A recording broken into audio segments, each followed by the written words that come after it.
Al doctor Jaime Peso Morales, quien es médico pediatra, presidente de la subespecialidad de emergencias y desastres en pediatría, instructor de soporte básico y avanzado pediátrico de la Fundación Interamericana del Corazón, miembro asociado de la Sociedad Peruana de Pediatría, miembro asociado del capítulo de emergentología pediátrica de la Sociedad Peruana de Pediatría. En esta noche va a presentar el tema de manejo de la vía aérea en emergencia. Doctor Peso, el auditorio es suyo. Gracias, Hugo. Buenas noches con todos. En realidad para mí es un honor poder estar acá otra vez en los jueves de Amerins. Con un tema sobre todo que me parece muy relevante, muy importante para toda aquella persona que atiende en emergencias, ¿no? Cuando nosotros hacemos cursos como el APLS, como el PALS, como el ATLS, el PHTLS, cualquier curso de atención de paciente crítico, el último curso que se ha dado ahora por la parte del servicio de medicina intensiva, que fue el Fundamental Critical Care Support, siempre usamos una memotecnia, ¿no? La famosa memotecnia del ABCD de la evaluación primaria, donde la primera letra, la A, justamente está orientada a lo que es el manejo de la vía aérea, ¿no? Y ¿por qué es importante la vía aérea? Porque definitivamente si no la aperturamos, si esta no está permeable y patente, el paciente no va a poder ventilar, no va a poder oxigenarse. Y sobre todo en el niño, recordemos que la oxigenación es lo que más va a llevar a que fallen los otros sistemas, ¿no? La parada cardíaca en el niño en su mayoría de casos se da por fallas a nivel respiratorio, ¿no? El mismo fracaso respiratorio va a llevar a que el paciente genere alteraciones hemodinámicas. Entonces, todo empieza con la vía aérea, sobre todo en el niño. En el adulto también, pero en el niño con mucha más razón, ¿no? Entonces, vamos a ver este tema. Hay que dar unas salvedades, ¿no? La vía aérea, todos sabemos que los anestesiólogos son, por excelencia, los que más conocen y saben sobre manejo de vía aérea. Esta exposición trata de resaltar cosas que se han aprendido bastante de anestesiología, pero que ya toman ciertas peculiaridades cuando hablamos del contexto de la emergencia, donde es un paciente que usualmente no está preparado o muchas veces no se ha previsto la necesidad de un abordaje avanzado de la vía aérea, pero debemos tenerlo en cuenta, ¿no? Muy bien, lo primero es entender que la vía aérea del niño es diferente que la del adulto, y eso va a generar diferencias cuando utilicemos distintas técnicas o distintos instrumentales para poder manejar la vía aérea. ¿Qué diferencias? Va a estar de cabeza el tamaño, ¿no? O sea, el tamaño es diferente, un niño es más pequeño que un adulto. Pero también asociado al tamaño hay cambios de posición, la glotis está más alta y anterior en el niño, el punto más angosto, que en los adultos es las cuerdas vocales, en el niño va a ser el cartílago cricoides, es decir, por debajo de las cuerdas vocales. La epiglotis va a ser más larga y flexible, y si vemos en la imagen vamos a ver que el ángulo que se da por debajo de la epiglotis para poder ingresar a la laringe es mucho más agudo, y esto en casos que utilicemos intubación nasotraqueal, que es poco frecuente realmente en emergencia, pero es un dato a tener en cuenta que va a ser más difícil poder accederlo de forma directa, a diferencia que en el adulto, ¿no? Las diferencias de tamaño proporcional también en cuanto a tener un occipucio más prominente en el niño van a generar cambios y alteraciones en la posición en la cual yo voy a colocar al niño. No va a ser el mismo manejo, como vamos a ver más adelante. Esto para ver la descripción clásica de la vía aérea del niño como un embudo, a diferencia del adulto que es más de forma cilíndrica. Y lo otro es las imágenes a la laringoscopía, ¿no? Que vamos a ver que la epiglotis del niño pequeñito va a tener una forma de omega, va a ser mucho más grande proporcionalmente a la glotis, y lo podemos comparar con esta otra imagen. Y lo otro es de que va a ser mucho más laxa, y esto va a influir también en la lección, por ejemplo, del laringoscopio que vamos a utilizar, ¿no? Y en cuanto a diferencias funcionales, recordar que al ser la vía aérea un sistema tubular, se va a guiar por ciertas leyes físicas, donde la disminución del radio va a ser va a generar una diferencia exponencial con respecto a la resistencia que se genera. Eso quiere decir de que si yo disminuyo el radio, miren, en un adulto, el radio de la vía aérea lo disminuyo por edema en 1 milímetro, esto va a aumentar la resistencia aproximadamente 3 veces, pero si esto lo hago en un lactante, el aumento de resistencia va a ser hasta 16 veces, porque va a haber una mayor disminución del área transversal, ¿no? Entonces esto es algo que debo tenerlo en cuenta, porque va a implicar que pueda yo requerir algún soporte adicional fuera de, o de una forma más pronta que en el adulto, ¿no? Que el niño se va, al otro es que el consumo de oxígeno basal de los niños es el doble de los adultos y la capacidad residual funcional es proporcionalmente más pequeña, ¿no? Esto puede llevar a que el niño se agote en el aumento de esfuerzo respiratorio mucho más rápido que un adulto. Muy bien. Lo otro es la necesidad de hacer un abordaje avanzado en la vía aérea, debemos definirla bien, ¿no? Y básicamente, de forma sencilla, podemos afrontar tomar esta decisión en cuanto a 3 preguntas. Primero, ¿hay incapacidad para mantener o proteger la vía aérea? Y esto lo vamos a ver con frecuencia en aquellos pacientes que han sufrido un traumatismo encefalocraniano o tienen alguna alteración del sensorio por algún otro motivo, ¿no? Sabemos que un Glasgow menos de 9 vamos a requerir intubar al paciente para poder proteger la vía aérea porque potencialmente puede obstruirse. No está obstruida en el momento, pero puede ocurrir y yo debo de protegerlo, ¿no? Lo otro es, ¿hay incapacidad para ventilar u oxigenar al paciente? ¿Hay alguna circunstancia que no está permitiendo que el paciente se oxigene bien? Como por ejemplo una neumonía masiva que puede estar limitando que el paciente pueda oxigenar bien, o un cuadro de asma severo que no va a permitir que el paciente ventile bien, a pesar del tratamiento que yo instauré.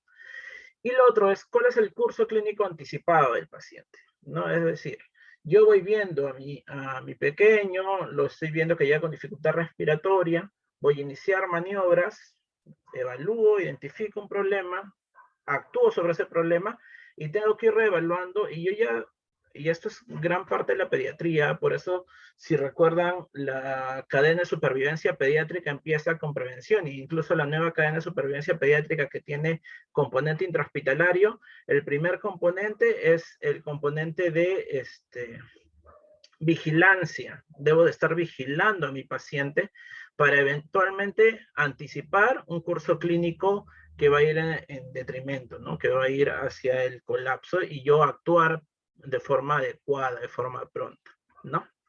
Entonces, si yo encuentro que hay algún problema con alguna de estas 3 preguntas, ya sea que hay incapacidad para mantener la vía aérea, hay incapacidad para ventilar u oxigenar, o yo estoy anticipando que el curso clínico no va a ser adecuado, yo deberé tomar la decisión de intubar prontamente a mi paciente, ¿no?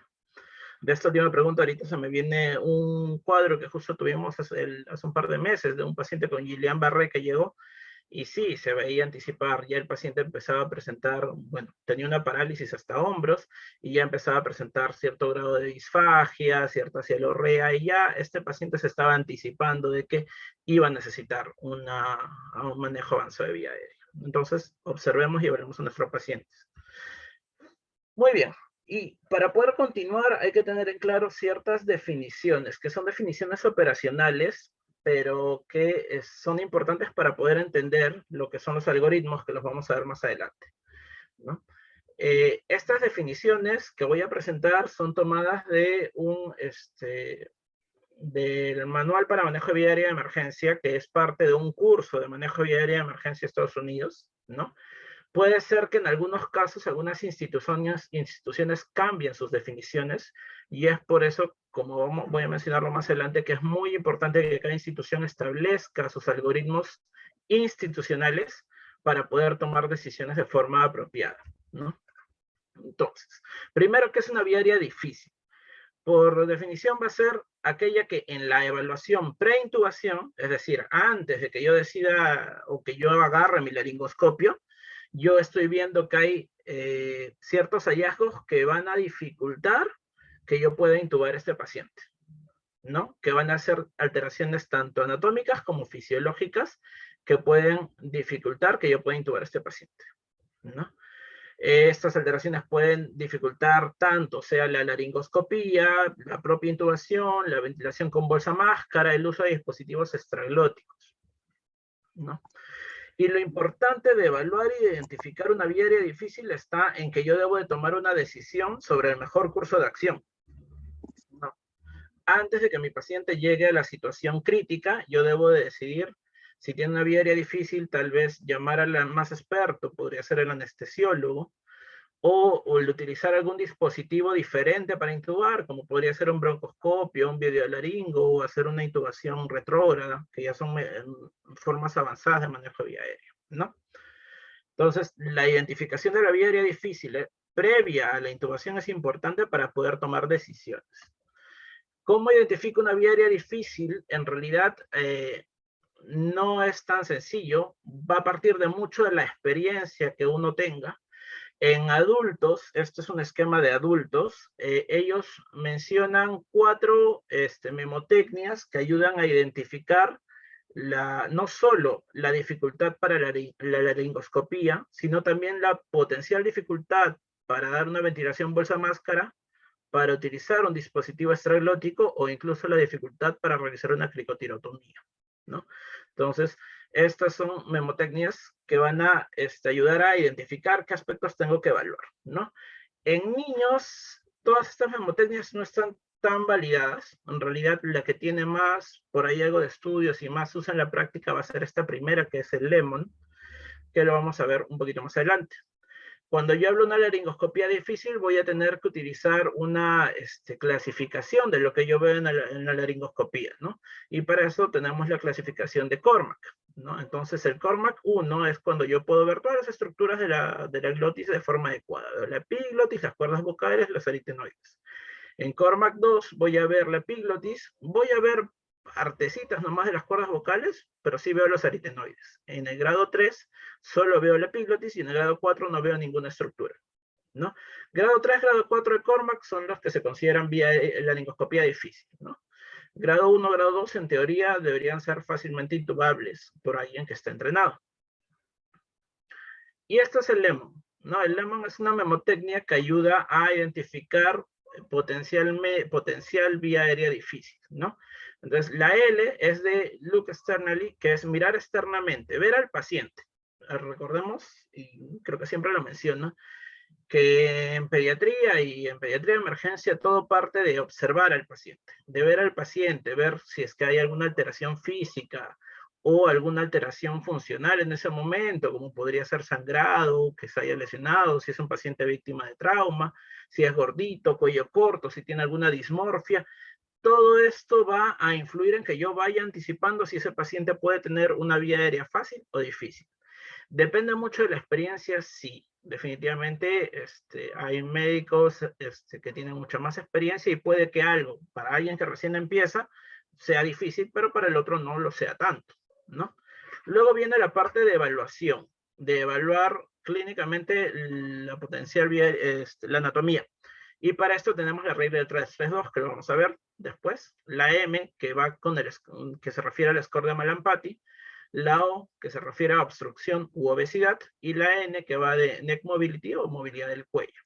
Entonces, cuando hablamos de la E de evaluar, hablamos de la regla del 3-3-2. Esta regla, que es cierto, está más estudiada en adultos, dice que la armonía, por así decirlo, anatómica que permitiría una laringoscopía adecuada se basa en tener una apertura bucal que sea del ancho de 3 dedos del paciente, una distancia desde el mentón al cartílago, al hueso yoides, de 3 dedos también, de 3 veces de dedos, y una distancia del hueso yoides hacia el cartílago tiroides de 2 dedos, ¿no? 3, 3, 2. Hay que tener en cuenta que esta regla se hace con la medida de los dedos del paciente, ¿ya? En un niñito tendría que valorar el tamaño de los niños. Definitivamente, un niño más pequeñito va a ser difícil poder valorar esto, pero puedo yo hacerme un estimado de acuerdo a la evaluación, viendo el tamaño, ¿no? Es orientativo, básicamente. El Mallampati, que es otra escala que usan los anestesiólogos, también se ha asociado a identificar una potencial vía aérea difícil y consiste en observar las estructuras en una apertura bucal máxima utilizando un depresor de lengua para ver qué tanto podemos ver de las fauces y del paladar, ¿no? Entonces, un Mallampati 1 voy a poder ver todas las estructuras, desde la úvula, el paladar blando, duro, En la clase 2 ya no voy a ver, perdón, vamos a ver que se va a ver menor cantidad de lo que son las fauces. Y estas dos usualmente no van a tener dificultad para la intubación, ¿no? En cambio, en la Malampati 3 solo voy a ver parte del paladar blando y la base de la úvula, pero no la voy a ver completamente. Y en el paladar 4 solo veo el paladar duro. Entonces, estas dos van a ser las que van a estar asociadas a mayor dificultad para la intubación, ¿no? Y eso, como les digo, en el niño tiene cierto estudio, se ha estado viendo, que puede ayudar a identificar problemas de forma pronta, ¿no? Es definitivamente, digamos, en el 332 es una evaluación más grosera, no va a ser preciso de que yo voy a agarrar los 3 dedos del niño y meterlos en su boca. Depende mucho de la edad del niño y de la colaboración que pueda dar, y como les digo, está muy asociado a la experiencia del evaluador. Lo importante tal vez sería de que recordemos que debemos evaluar a un paciente que estamos planteando intubar para identificar una potencial dificultad, antes de siquiera yo mandar a preparar mi material, ¿no? O bueno, de forma paralela en que voy preparando mi material. Muy bien. El otro concepto que hay que tener en cuenta es cuando hablamos de una vía aérea fallida, ¿no? Y una vía aérea fallida va a darse en distintas circunstancias, ¿no? Podríamos hablar, por un lado, de 3 situaciones, ¿no? La primera va a ser una falla para mantener la saturación durante o después de uno o más intentos de laringoscopía, ¿no? Es decir, intenté intubar, el paciente saturó, y después ya no puedo ventilarlo bien, por más que le doy bolsa máscara o le pongo oxígeno, no sube la saturación. Podría hablar de que esa ha sido una vía aérea fallida, ¿no? Cuando ya he hecho 3 intentos de intubación por un experto, por el más experto del grupo, también para estos autores consideran eso como una vía aérea fallida. Esto de 3 intentos, como les digo, es de un esquema, de un curso. Hay otras instituciones, he llegado a escuchar de algunos hospitales en Brasil, por ejemplo, donde consideran que un intento fallido por el más experto de la emergencia se considera una vía aérea fallida y implica llamar al anestesiólogo o activar un sistema diferente, ¿no? Y eso va a depender de la experiencia y de la definición que establezca la institución. Y la otra situación en la cual hablamos de una vía aérea fallida es cuando nuestro único intento, o mejor dicho,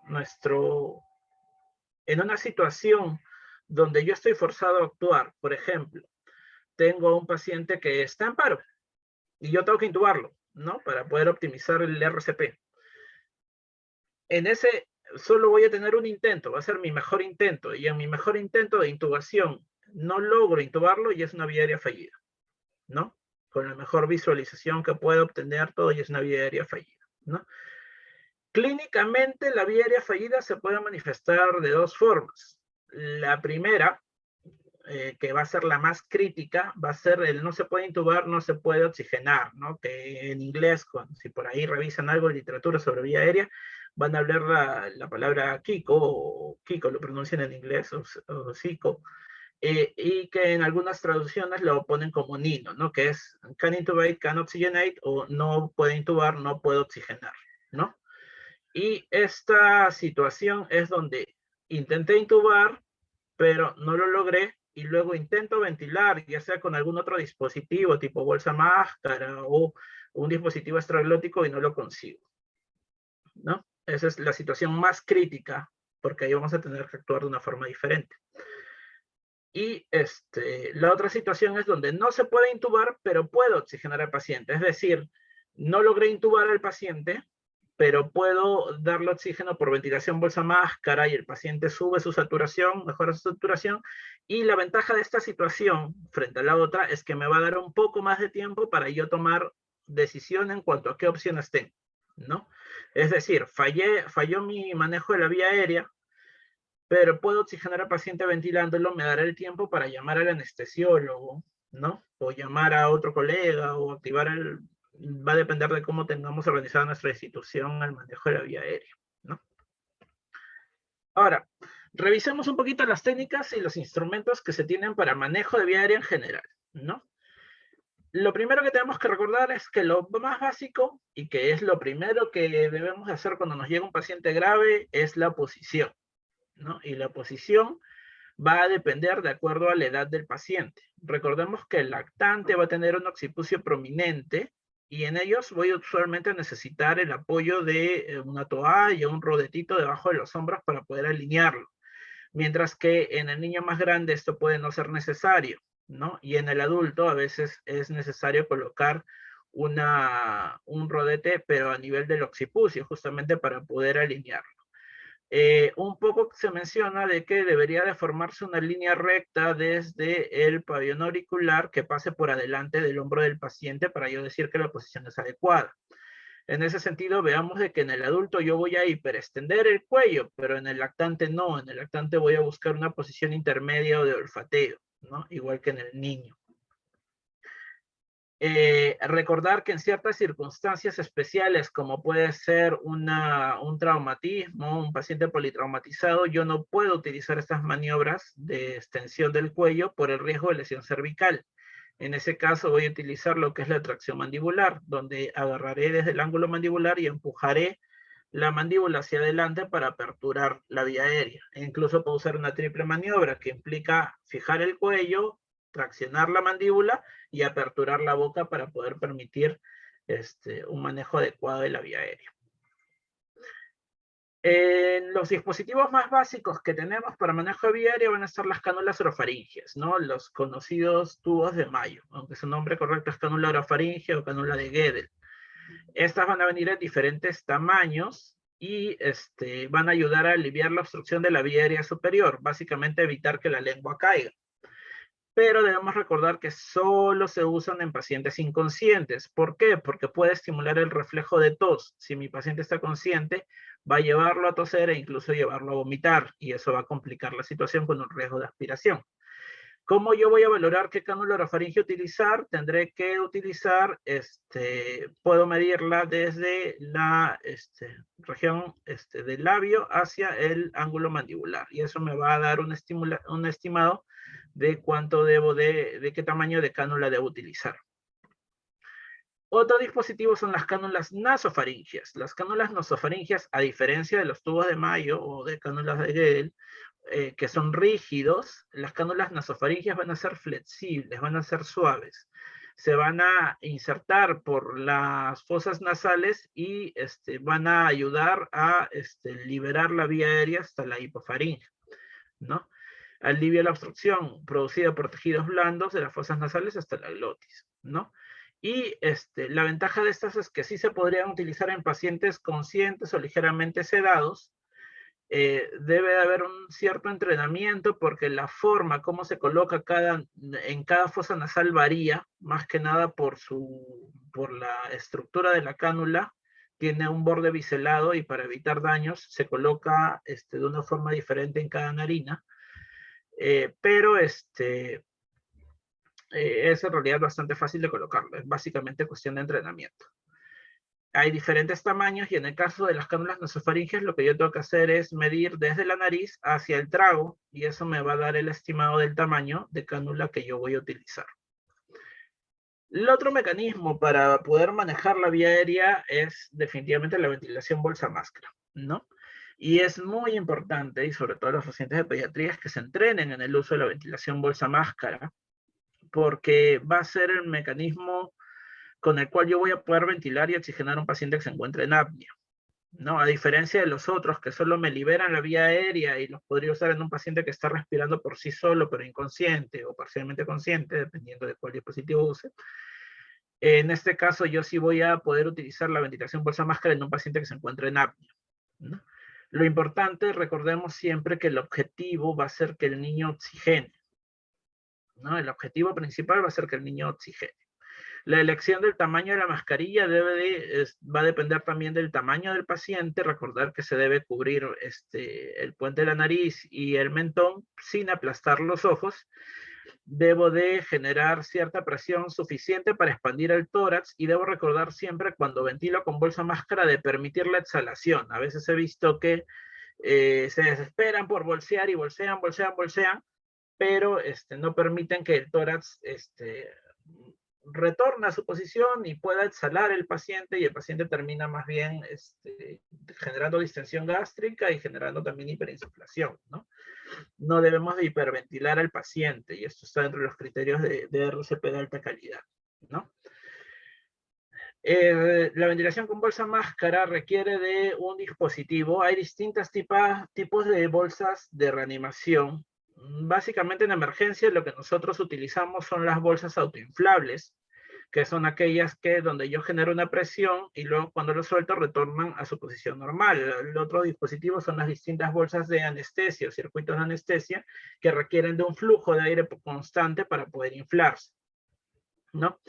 Recordar que la ventilación, para yo optimizar el aporte de oxígeno, requiere siempre que la bolsa autoinflable tenga un reservorio que va a permitir que no haya mezcla con aire ambiental y por lo tanto se mantenga un FiO2 alto, cercano al 100%.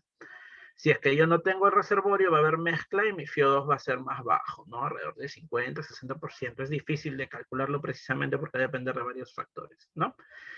Cuando es un solo reanimador el que maneja la ventilación, va a tener que hacer una maniobra C y E, una C alrededor de la máscara y una E con 3 dedos a nivel de la rama mandibular para poder ventilar al paciente con la otra mano. Cuando son dos reanimadores, vamos a ver de que uno se va a encargar de hacer el sellado con una doble maniobra C y E, y el otro se va a encargar de dar la presión a nivel de la bolsa para poder ventilar al paciente. Muy importante cuando yo hago ventilación bolsa máscara es que el que esté fijando o el que esté ventilando, cualquiera de los dos, tiene que fijarse que haya expansión torácica. Si yo no veo expansión torácica, algo estoy haciendo mal con mi técnica y tengo que revisarla para poder optimizar la ventilación. En el contexto de COVID, lo vamos a ver un poco más adelante cuando hablemos del proceso propiamente de intubación, han cambiado algunas cosas, ¿no? Porque debemos disminuir la producción de aerosoles. Entonces, la maniobra C y E, que era la clásica maniobra que utilizábamos, ha cambiado por una doble maniobra de B y E, ¿no? Formo una B o una V con mi pulgar y mi dedo índice, que genera la presión a nivel lateral. Esto genera un mejor selle y con los otros 3 dedos igual levanto la mandíbula, ¿no? Pasando ya a un poco de dispositivos más avanzados, tenemos los dispositivos extraglóticos. Los dispositivos extraglóticos se llaman así porque van a tratar de asegurar la vía aérea y permitir la oxigenación, pero no van a entrar en la glotis, no van a atravesar las cuerdas vocales, ¿no? Y sobre estos tenemos dos tipos. Lo que son los dispositivos supraglóticos, que es el más clásico, es la máscara laringia, que existen en realidad múltiples tipos de máscaras laringias, y los dispositivos retroglóticos como son el convitubo. En pediatría, más desarrollado y se tiene más disponibilidad de dispositivos supraglóticos. El convitubo, que es esta imagen de acá, que es un tubo que va a tener dos balones, uno de los cuales se cierra a nivel del esófago y el otro se cierra a nivel de la faringe, y que da dos puntos de ventilación. Se puede utilizar en adolescentes, a partir, si mal no recuerdo, de los 35 kilos, podría utilizarlo, pero requiere también cierto entrenamiento para colocarlo, ¿no? La máscara laringe, en cambio, sí se disponen de máscaras laringeas, incluso para neonatos e incluso para prematuros, ¿no? Colocar una máscara de laringe es en realidad relativamente sencillo, ¿no? Primero tengo que fijarme que esté desinflado completamente el CAF, lubricar la máscara laringea, y hay dos formas. Una es la forma directa, que es esta de acá, donde yo voy a ingresar con la máscara laringea, con la apertura hacia abajo, y simplemente voy a empujar la máscara hasta yo sentir un tope. Y luego inflaré mi CAF y verificaré que el paciente yo lo pueda ventilar, que se expande el tórax conectando aquel, ¿no?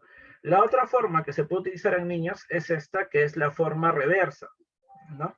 Es vamos a ver el video, ¿no? Esto es en el contexto de sala de operaciones. Lo importante es de que para colocar una máscara laringea igual debo de tener al paciente sedado. Esto es algo importante que va a ser de que las máscaras laringeas se pueden utilizar desde menores de 5 kilos, es decir, desde neonatos con un número 1, de 5 a 10 kilos con 1.5, y luego va a subir cada 10 kilos de número, ¿no? De 10 a 20 un 2, de 20 a 30 un 2.5, de 30 a 50 un 3, de 50 a 70 un 4 y mayores de 70 un 5, ¿no? Va a depender del peso. Y lo otro es que las máscaras laringeas tienen en su marca el volumen con el cual debo de inflar el CAF, ¿no? Entonces, son datos a tener en cuenta a la hora de elegir una máscara laringe, ¿no? Debo de posicionar al paciente, aperturar la boca, ¿no?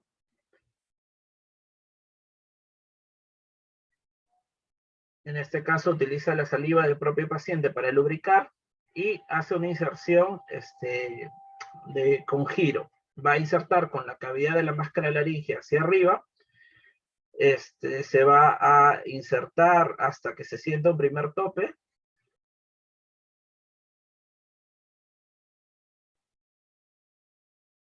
Y una vez que sienta un tope, va a girar 180 grados y va a continuar insertando hasta que se sienta el siguiente tope, ¿no? Como les digo, este método con giro va a estar más recomendado en niños pequeños, ¿no? Porque por cuestiones anatómicas va a ayudar a que se posicione mejor la máscara laringe, ¿no? Y pasamos ya a lo que es intubación endotraqueal, que tal vez es lo que cuando decimos vía aérea pensamos en intubación endotraqueal, ¿no? Es definitivamente el procedimiento más eficaz para tener una vía aérea estable y segura. No solo va a permitir el ingreso de aire directamente a los pulmones, sino que también va a proteger la vía aérea del ingreso de secreciones o si el paciente pudiera vomitar, ¿no? Y, como les digo, asegura de que el aire va a entrar solo en los pulmones. En realidad, para intubación endotraqueal existen diversos métodos, desde los métodos con laringoscopía directa, con biolaringoscopía, el uso de broncoscopía, e incluso técnicas de intubación a ciegas o manejo quirúrgico para la intubación, como les mencionaba, la intubación retrógrada y otros, ¿no? Vamos a ver básicamente ahorita lo que es la intubación por laringoscopía directa, que es la que vamos a tener más disponible de emergencia, ¿no? Como materiales básicos, vamos a tener que utilizar tubos endotraqueales. El tamaño debemos de valorarlo de acuerdo al niño y de forma práctica. Existen tablas que te mencionan el posible tamaño del tubo para cada paciente de acuerdo a la edad, o incluso también la cinta de Broselow que se usa en emergencia, te puede orientar de acuerdo a las áreas o las secciones que tiene por colores qué tamaño de tubo endotraqueal puede ser el más apropiado de acuerdo al tamaño del paciente, o si no, de forma práctica podría utilizar una de estas fórmulas, que es cuando voy a usar un tubo sin CAF, la edad entre 4 más 4. Y cuando voy a usar un tubo con CAF, la edad entre 4 más 3.5. Porque el tamaño del CAF desinflado va a ser más o menos medio milímetro, ¿no? Si bien estas fórmulas te aproximan al tamaño del tubo, yo debo de siempre tener un número más y un número menos de acuerdo al paciente, y lo otro es también valorar el paciente que estoy atendiendo. Si tengo un paciente que tal vez tiene 15 años, pero es un paciente con secuela neurológica, desnutrido y que me pesa 10 kilos, 12 kilos, obviamente yo no voy a utilizar un tubo, si tiene 15 años, que le correspondería más o menos un tubo 7, no voy a utilizar eso porque es un niño pequeñito, ¿no? Si tiene alguna dismorfia, eso toca valorar muy dinámicamente con mi paciente. Y el otro instrumental necesario definitivamente es un laringoscopio. El laringoscopio va a ser un dispositivo que me va a permitir ver la glotis, y vamos a tener que manejar estas hojas que van a ser básicamente de dos tipos, las hojas rectas o Miller y las hojas curvas o McIntosh. ¿Cuál se debe de usar?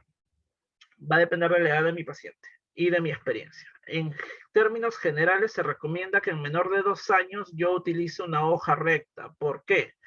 Porque como mencionamos que la epiglotis tiene una forma de omega y es mucho más laxa, voy a necesitar empujarla, a diferencia de lo que se hace con la hoja curva, que es traccionarla, ¿no? Y eso va de la mano con la técnica, y acá muy importante el entrenamiento.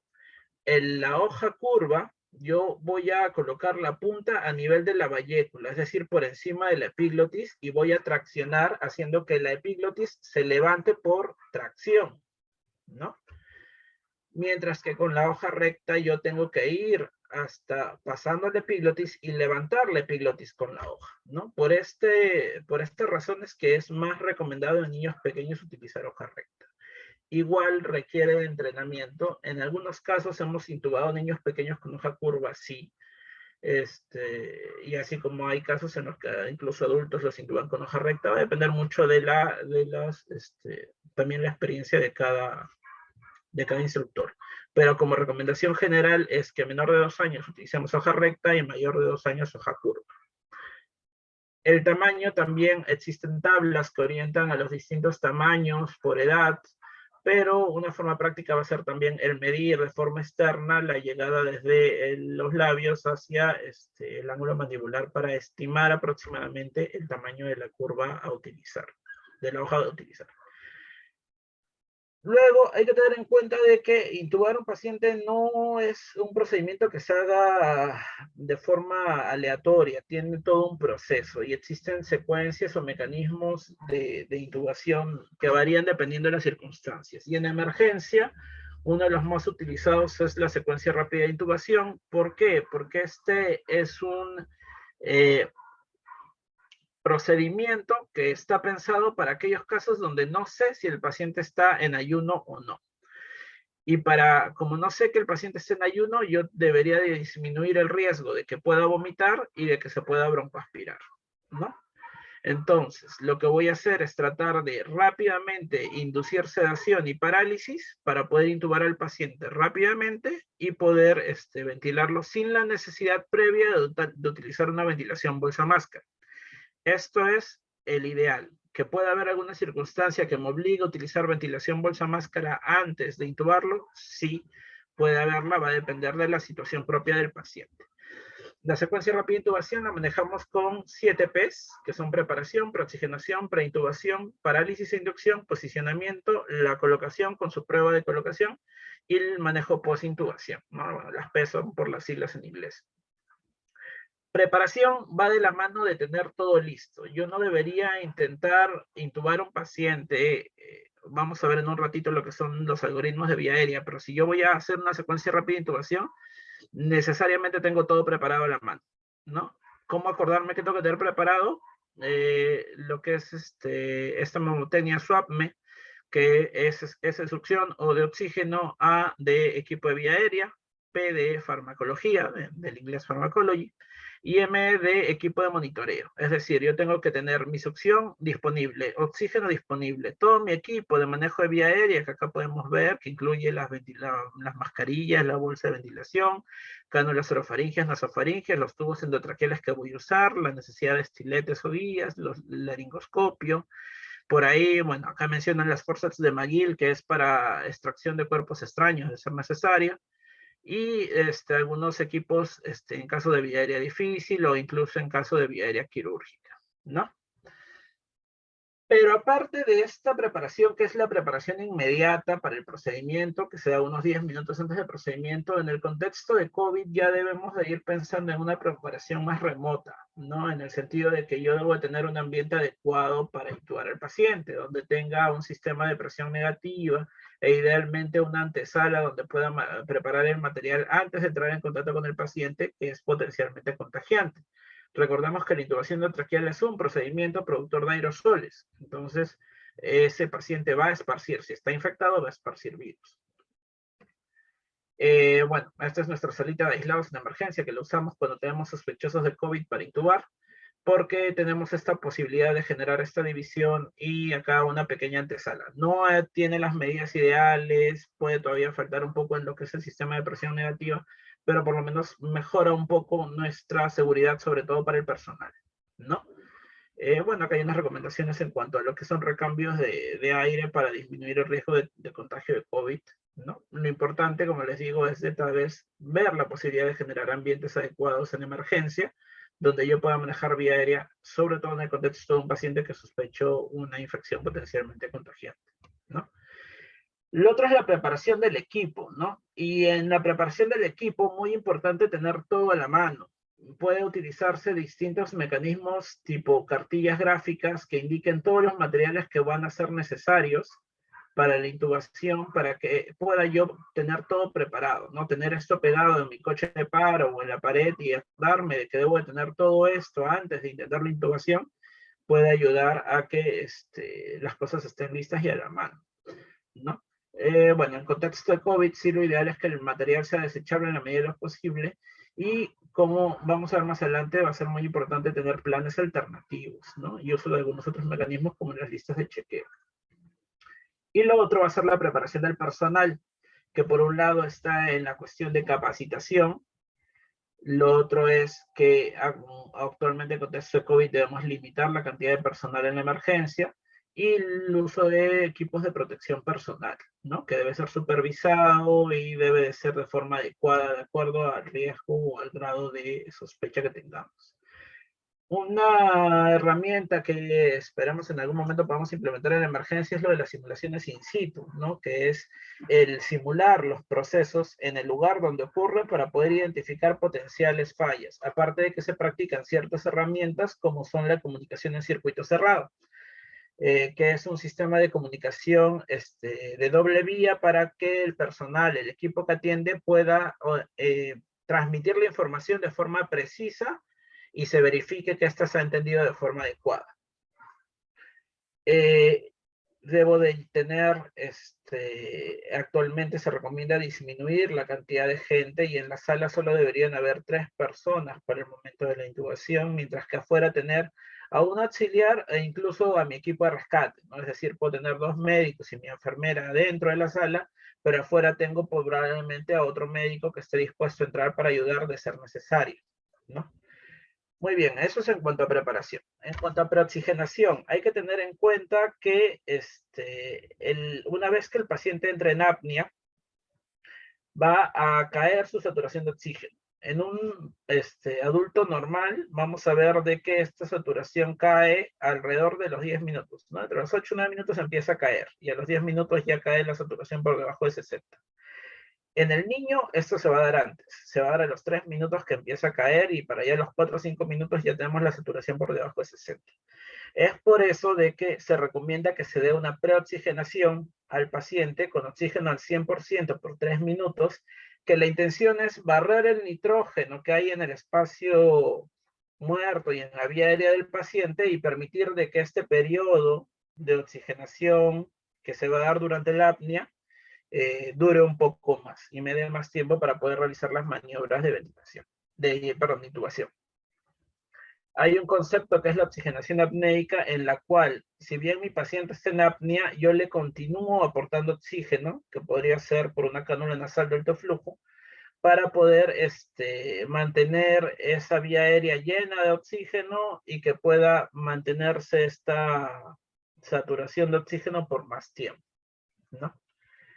Lo que mencionábamos de la ventilación de bolsa máscara, en la secuencia rápida de intubación no debería usarse. ¿Por qué? Porque esta va a distender el estómago y va a poder poner en riesgo que el paciente pueda vomitar. Recordemos que la secuencia rápida de intubación es en el contexto de que no sé si el paciente está en ayunas o no. Solo se usa si es necesario, ¿no? Si es que es necesario, las recomendaciones actualmente en el contexto de COVID van a utilizar maniobra de BIE y que sean siempre 2 personas, una que sella la máscara y otra que ventile. Y el uso de filtros entre la máscara y la bolsa para poder evitar contagios posteriores. Muy bien, entonces ya vimos preparación, ya vimos preoxigenación. Lo otro es la optimización preintubación. Esto es lo que antes se llamaba la premedicación, que ha cambiado de nombre. ¿Por qué? Porque no solo basta con poner 1 o 2 fármacos, sino que yo debo ver el contexto de mi paciente y tratar de estabilizar lo mejor que pueda la patología de fondo, ¿no? E identificar vulnerabilidades, intervenir sobre ellas antes de que ocurran mayores complicaciones durante la intubación.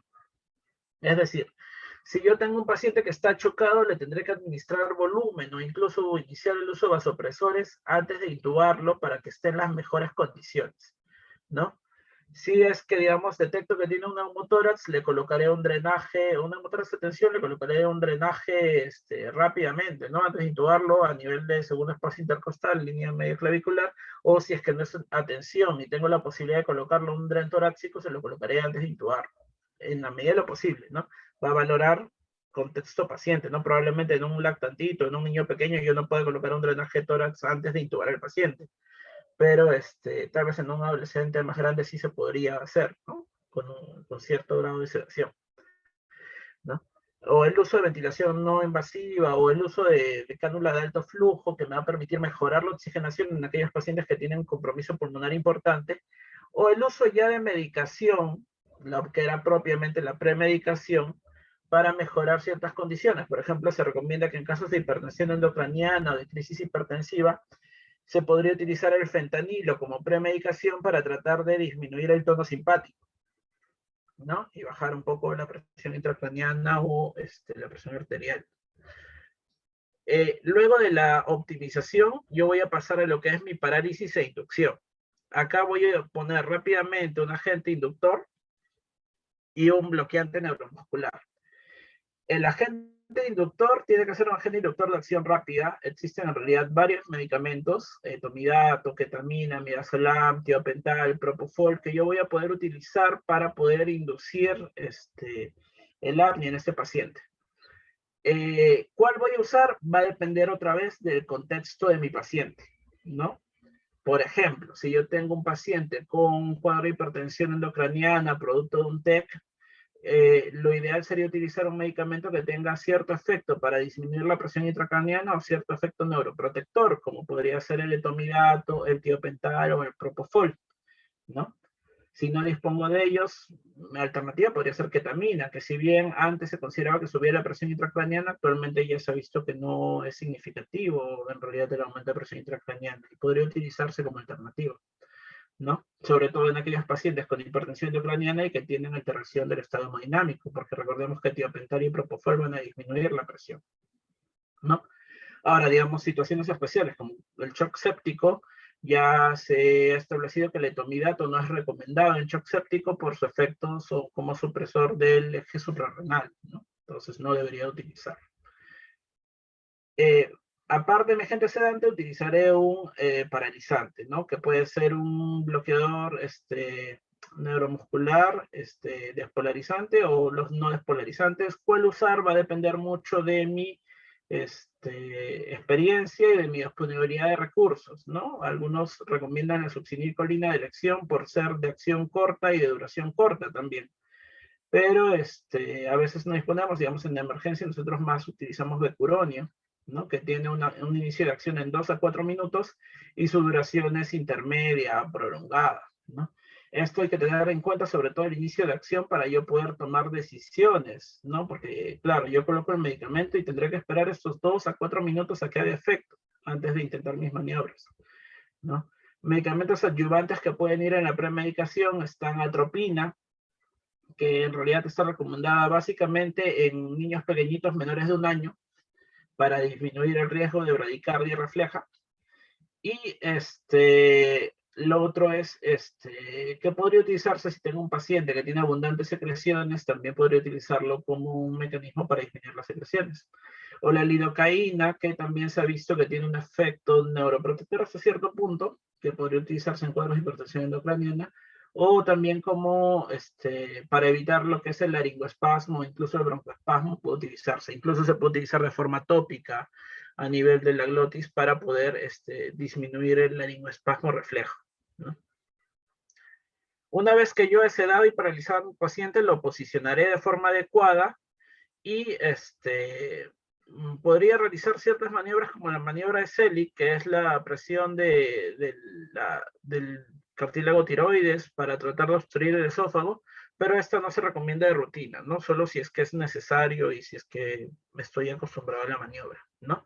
Posicionaré al paciente y pasaré a colocar mi tubo endotraqueal bajo la laringoscopía y verificar su colocación. ¿Cómo verifico que el tubo está colocado?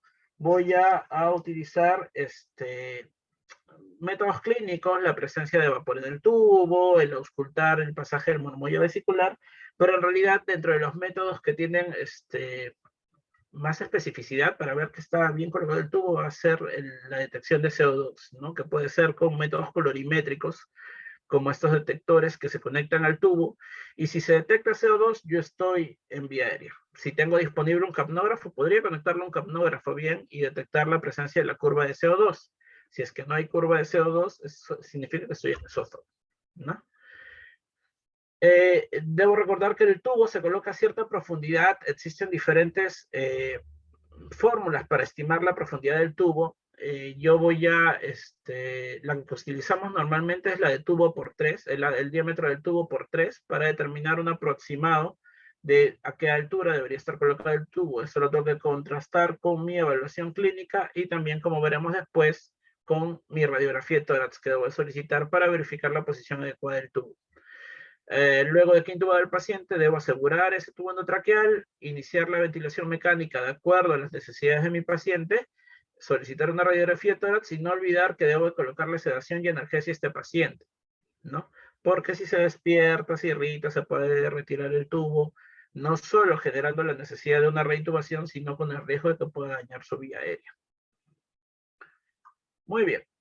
¿Cuánto debo demorar en mi secuencia rápida de intubación? Es variable. Y el centro va a estar en el uso de la parálisis y la inducción, ¿no? Toda la parte anterior se da alrededor de 10 minutos en cuanto a preparación, preoxigenación y optimización. Y el punto cero va a ser cuando yo administro mi agente inductor y mi agente paralizante. Y luego ya tengo, desde que coloco el inductor y el paralizante, 30 segundos para posicionarlos. Luego aproximadamente 45 minutos para colocar el tubo y verificar que está puesto, y ya alrededor del minuto yo debería estar fijando el tubo y administrando la ventilación mecánica de forma adecuada, ¿no?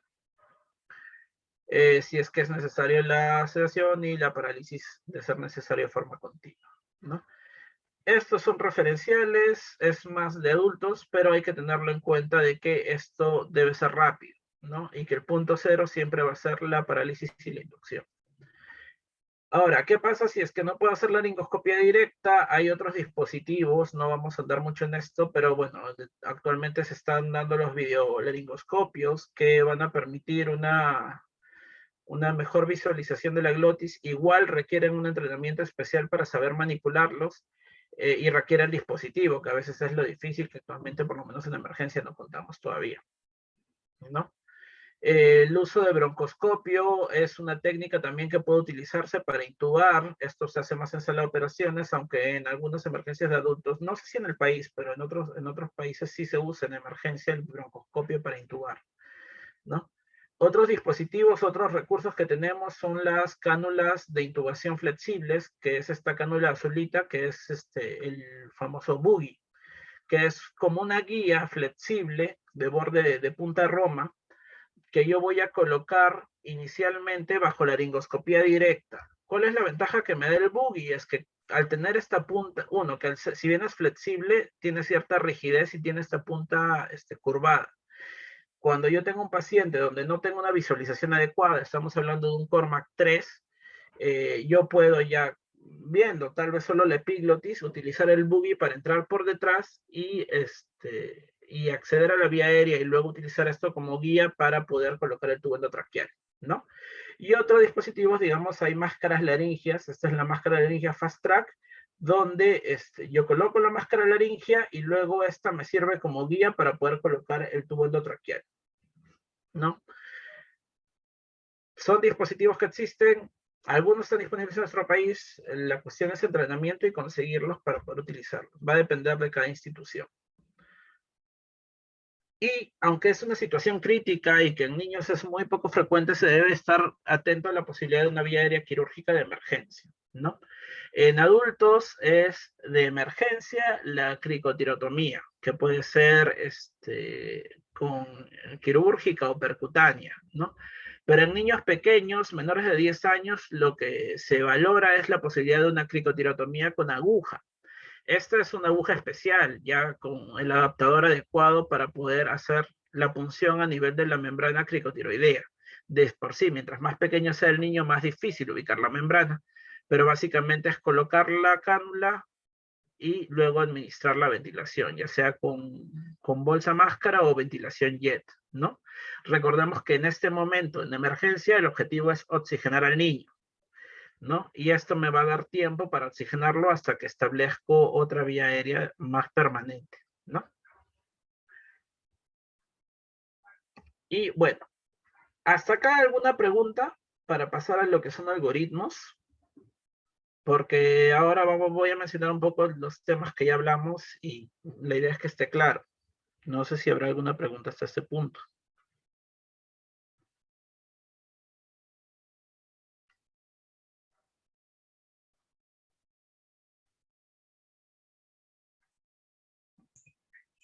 Parece que no, todo está claro. Ya, ok. Entonces vamos a hablar de algoritmos. ¿Y a qué me refiero con algoritmos? Es que he mencionado un montón de cosas a hacer, de posibilidades, dispositivos extraglóticos, supraglóticos, retroglóticos, intubación, videolaringoscopia. La cosa es cómo me ordeno, cómo decido, qué hago en la emergencia, donde realmente no tenemos mucho tiempo para analizar las cosas a veces, ¿no? Frente a esto, se plantean tres algoritmos básicamente, perdón, cuatro algoritmos de vía aérea en emergencia, ¿no? Uno va a ser un algoritmo de vía aérea crash, el otro va a ser el algoritmo de vía aérea difícil, y el otro es el algoritmo base que va a consecuencia rápida de intubación, y si fallan cualquiera de los tres, vamos a un algoritmo de vía aérea fallida. Ok, vamos a verlo. El algoritmo principal, ¿qué va? Yo tengo un paciente, necesito intubarlo. Lo primero que me voy a preguntar sobre este paciente es, ¿este paciente se va a morir? ¿Está crítico? ¿Se puede morir en este momento? Si es que la respuesta es sí, pasaré a mi algoritmo de vía aérea crash o mi vía aérea crítica. Si la respuesta es no, voy a mi siguiente pregunta. ¿Este paciente tiene una potencial vía aérea difícil? Si mi respuesta es sí, paso a mi algoritmo de vía aérea difícil. Si es que mi respuesta es no, paso a una secuencia rápida de intubación, ¿no? Entonces, una vez que paso a mi secuencia rápida de intubación, si logro intubar al paciente, ya pasamos al manejo post-tubo. Lo que hemos mencionado, fijarlo, radiografía de tórax, sedación, analgesia, el manejo ventilatorio, ¿no? Pero si no, yo podré darme hasta 3 intentos de intubación por el operador más experimentado antes de hablar de una vía aérea fallida, ¿no? Perdón. Si es que no logro intubarlo, tendré que ver la oxigenación. Si es que si es que no puedo mantener la oxigenación, también hablo de una vía aérea fallida. Recuérdense las definiciones que hablábamos, las distintas definiciones de vía aérea fallida. Y si es que puedo mantener la oxigenación, pero ya han pasado más de 3 intentos y no logro intubarlo, es una vía aérea fallida, ¿no? Entonces, este es el algoritmo principal. Entonces, ¿qué es una vía aérea crash? Una vía aérea crash, una vía aérea crítica es como decimos, aquel paciente que se está muriendo, que está en paro, que está en una situación agónica, donde no hay respuesta, donde no reacciona. En ese caso, el paciente está inconsciente, ¿no? Y necesita. En ese caso, yo considero que obviamente inicialmente voy a utilizar otro método como la ventilación bolsa máscara, y cuando vaya a intubar a mi paciente voy a valorar si es que puedo mantener la oxigenación con mi bolsa máscara, ¿no? Si es que puedo mantener la oxigenación con mi bolsa máscara, me voy a un primer intento de intubación en el cual, dado que el paciente está inconsciente, yo no voy a usar ningún medicamento, simplemente de frente, laringoscopía a intubar. Si lo logro intubar, perfecto. Si es que no logro intubarlo, voy a volver a ventilarlo con mi bolsa máscara. Si es que con esa ventilación no consigo mejorar la saturación, paso a vía aérea fallida. Si es que sí se está ventilando bien con bolsa máscara,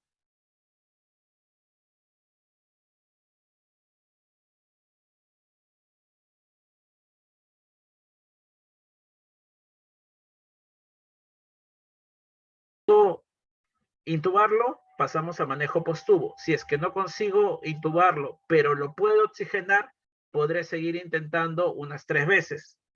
Pero si es que pasamos a, perdón, si es que no lo logro oxigenar, no lo puedo intubar, no lo logro oxigenar, vía aérea fallida. Y el otro es el algoritmo de vía aérea difícil. En el algoritmo de vía aérea difícil, vean acá que lo primero es pedir ayuda. No seamos héroes, no nos creamos héroes. Todos necesitamos trabajar en equipo. Y si yo estoy anticipando una vía aérea difícil, debo de pedir ayuda, ¿no? Una vez de que, bueno, veo que es una potencial vía aérea difícil, veo si es que estoy forzado a actuar en el momento. Es decir, si es que yo no manejo la vía aérea de este paciente ahorita, ese paciente va a empeorar, va a irse a peor rápidamente.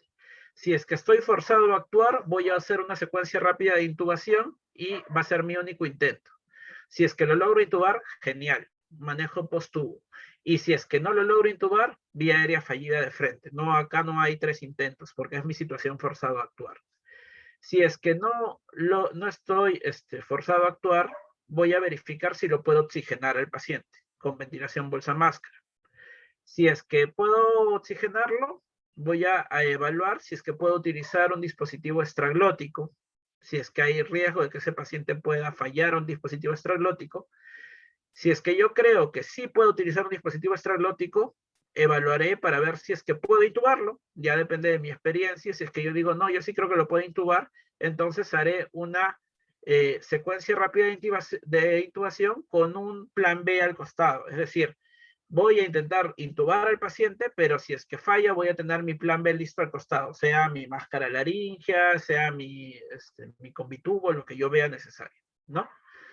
Si es que no hay, yo pienso de que no voy a poder intubarlo y que no voy a poder oxigenarlo con otro método, una alternativa sería utilizar técnicas de intubación despierto, que es cierto, por lo menos en emergencia no estamos muy entrenados, esto lo manejan más los anestesiólogos, ¿no? De ahí la importancia de pedir ayuda pronta, ¿no? Para intentar hacer una intubación despierto. Y si es que no puedo, no logro intubarlo de forma despierta, voy a utilizar ya otros dispositivos, como puede ser videolaringo, el uso de broncoscopía, o utilizar una intubación con máscara laringea, o ir a una vía aérea quirúrgica, ¿no? Es un poquito complejo, pero la idea es, como ven, evaluar y anticiparme, y valorar mi posibilidad, mis capacidades, y no crearnos héroes, ¿no? Si yo pienso que no lo puedo hacer, preferible es pedir ayuda o ver una alternativa a mandarme a paralizar o sedar a un paciente y que luego no pueda ser ventilado. ¿Y qué pasa cuando es una vía aérea fallida? ¿No? Ya vimos todos los caminos que pueden llevar a una vía aérea fallida. Si hay una vía aérea fallida, si es que hasta este momento no has pedido ayuda, es el momento de pedir ayuda, ¿no?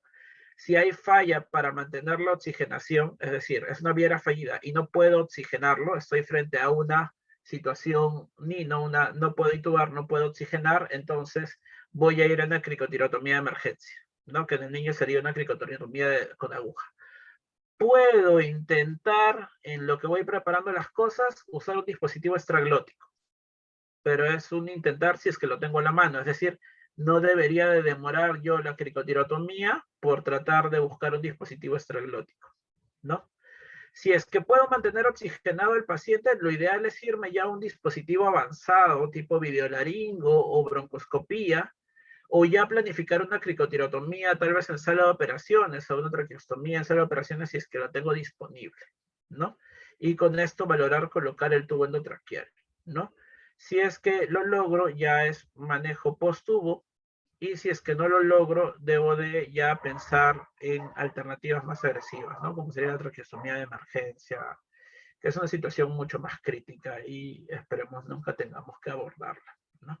Pero la idea es mantener los planes, tener las cosas prepensadas en cuanto a qué pasa si mis decisiones fallan, porque nadie es infalible. Existen, esto como les mencioné, es parte de un programa de formación que existe en Estados Unidos de manejo de vía aérea difícil de emergencia, ¿no? Pero existen distintas herramientas en otras partes del mundo, ¿no? Entonces, digamos, en Australia surge esto que es el enfoque Vortex. El enfoque Vortex dice de que para el manejo de la vía aérea yo solo tengo 3 líneas, o sea, 3 formas de manejar la vía aérea. Ellos no consideran de inicio la vía aérea quirúrgica como una forma. ¿Qué va a ser? Ventilación bolsa máscara, intubación endotraqueal o máscara laringea. Y que el manejo de la vía aérea es como un remolino que se va hacia abajo. Mientras yo no maneje al paciente, mientras no asegure su vía aérea, el paciente va a ir hundiéndose y hundiéndose hacia el fondo, que es la situación más crítica, ¿no? ¿Con qué debo empezar? Yo empiezo con el que quiero o con el que me siento más cómodo. Es decir, yo puedo empezar con tubo, puedo empezar intentando con máscara o puedo empezar intentando con máscara laringea. Y en cada una de estas líneas o con cada uno de estos dispositivos, yo tengo que tener ciertas consideraciones para ver que esté funcionando bien. Primero, la manipulación en cuanto a la posición, características de la laringe o las características del dispositivo, que sea adecuado. adjuntos, como puede ser la medicación, el tamaño de del dispositivo que sea el adecuado, el tener succión y oxígeno disponible y también el tono muscular del paciente, ¿no? Con cualquiera de las líneas que yo empiece, una vez que yo adquiera la capacidad de que el paciente esté oxigenando bien, voy a pasar a esta área que es la zona verde. Y eso se puede dar en cualquier momento, ¿no? A medida que voy avanzando en el vórtex, puedo en cualquier momento salir a la zona verde a ese nivel, que no significa que sea la zona 100% óptima, pero me da un momento para ir planificando mis acciones siguientes, si no, debo de actuar más rápido, ¿no? Entonces el objetivo siempre va a ser ir a la zona verde. Como les decía, yo puedo empezar con cualquiera, puedo empezar intentando intubar de frente al paciente, y si falla irme a máscara con bolsa, y si falla irme a máscara laringia, o puedo empezar con máscara laringia y si falla irme a bolsa mascarilla y si es que falla irme recién al tubo endotraqueal. Sea cual fuere la dirección o el orden en el que inicie, van a ser secuenciales y en cada una de estas líneas yo debo utilizarlas, verificar estos 5 aspectos, para poder optimizar el uso, ¿no? Esta es una herramienta más de entrenamiento para utilizarlo, ¿no? Entonces, acá hay un video, que esto es tomado de la página del enfoque de Vortex, donde más o menos se ve una simulación, ¿no? Es para hacer una secuencia rápida de intubación. Van a ver que utilizan distintos palabras o términos que son propios del sistema, ¿no? Como estar en el vortex, que significa que no está yendo bien, que se está hundiendo. O si ya saliste a la zona verde, que significa de que ya está oxigenando bien el paciente. Entonces acá vemos cómo inicia la intubación, ¿no? Inicia la laringoscopía, no la puede ver bien, no llega a ver bien la laringoscopía, hace maniobra de Selig, no logra ver la glotis, ¿no?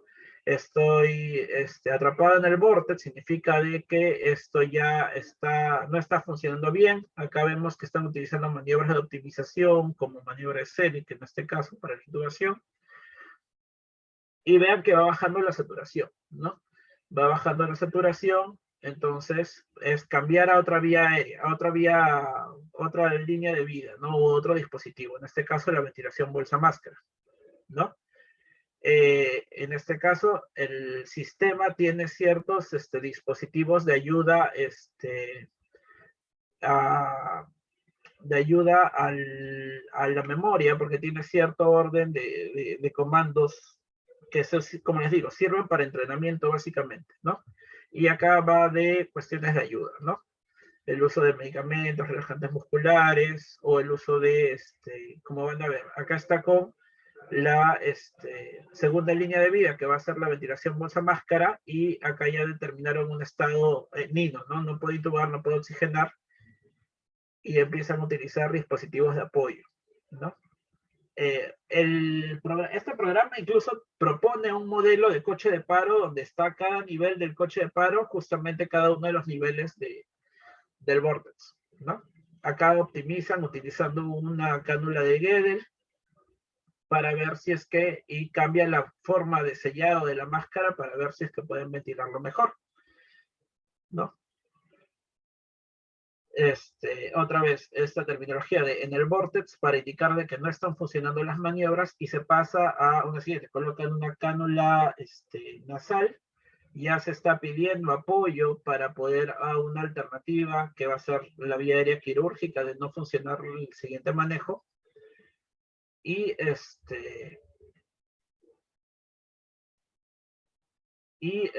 se va evaluando las posibilidades o las alternativas, ¿no? No funcionó la segunda línea de vida, se va a pasar a la tercera línea de vida, que va a ser el uso de una máscara laringia, ¿no? Vemos que sigue saturando, sacan la máscara laringia, en este caso la coloca de forma directa, colocan la máscara laringia, ya están preparando de todas maneras la posibilidad de una cricotirotomía de emergencia, pero con la máscara laringia empieza a mejorar el paciente, ¿no? Se evalúa, se evidencia que hay salida de CO2 y se evidencia posteriormente que empieza a mejorar la saturación, ¿no? Entonces, es una dinámica, es como más o menos el BLS o el PALS, donde tenemos pasos, y claro, algunos que han hecho los carros para emergencia, que se han hecho algunos escenarios, ven que a veces somos insidiosos en el hecho de, acá mencionan de que ya está en la zona verde porque ya se está oxigenando el paciente.